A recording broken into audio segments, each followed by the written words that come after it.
Hello everyone, this is Yoko. In this channel, I will share information in English that I have gathered on events happening in China, which may not be widely known in other countries. I collect information from various media sources, so I would be delighted to receive your comments on the content of the videos. If you enjoy the content, please consider subscribing to the channel and providing your support. This time, I would like to introduce a story related to Chinese banks that garnered attention during the year-end and New Year holidays. In mid-December last year, there was a story about a woman who went to withdraw 300,000 yuan from her account, but she couldn't do it and collapsed on the spot. Now, talking about the amount of 300,000 yuan, this is approximately 6 million yen in Japanese currency, which is a considerable sum. So, why couldn't she withdraw this money? As it turns out, the woman thought she had simply deposited the money in the bank, but it was revealed that it was treated not as a bank deposit but as the purchase of a financial product. Chinese banks actively sell financial products at their counters, which has become a major source of their income. It is often said that returns from financial products are higher than simply depositing money in the bank. Now, why couldn't this woman withdraw her money? It seems she inadvertently ended up purchasing a financial product instead of making a simple deposit.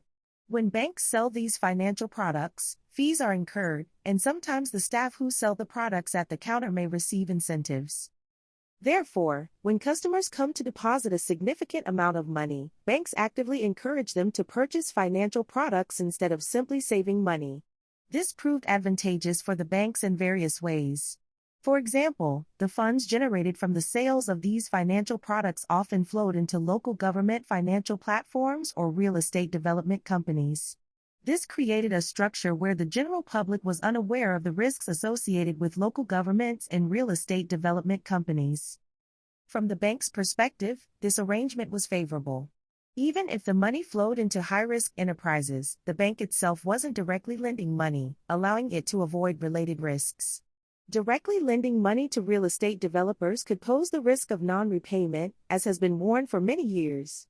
Therefore, banks could align money with real estate developers without taking on the associated risks and, in the process, earn fee income. In such an environment, staff at counters dealing with financial products actively promoted sales. The more they sold, the more incentives they received. Consequently, there were instances where money that customers intended to save was automatically redirected towards purchasing financial products without their consent. It seems that the current case is one such example.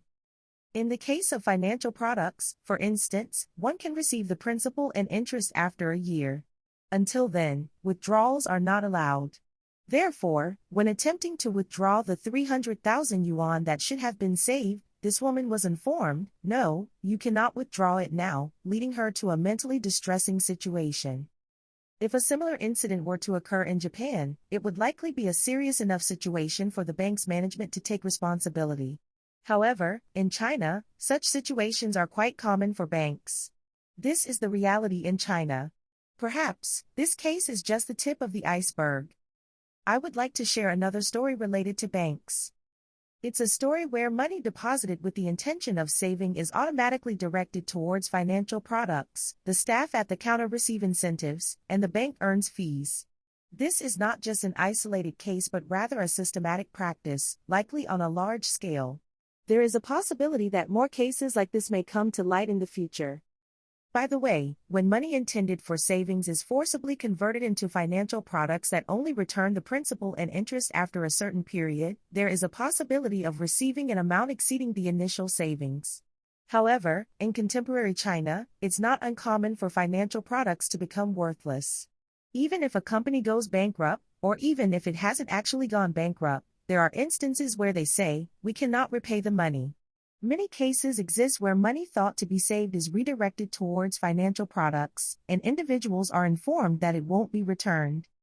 Banks engaging in such practices are not limited to less influential or remote areas.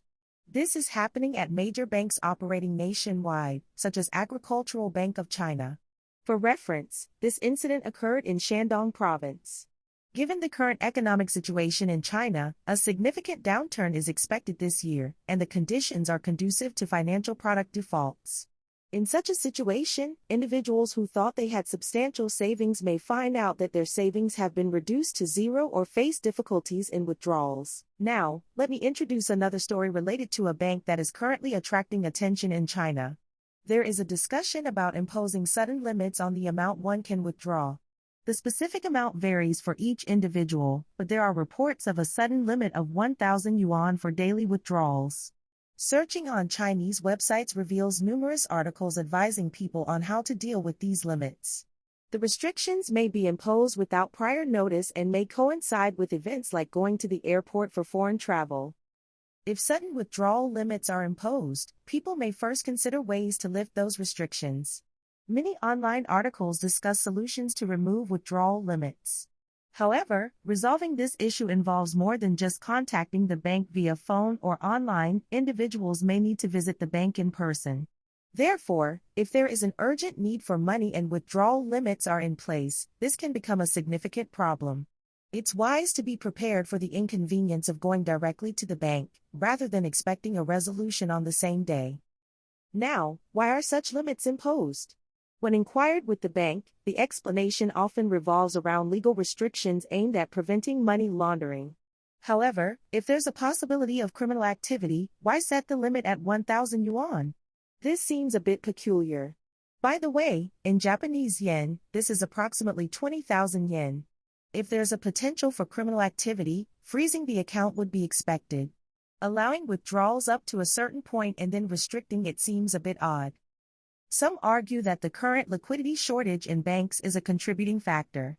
If everyone tries to withdraw cash or transfer funds to safer banks, it results in a significant outflow of cash from banks. However, due to insufficient cash reserves, banks' operations become unstable.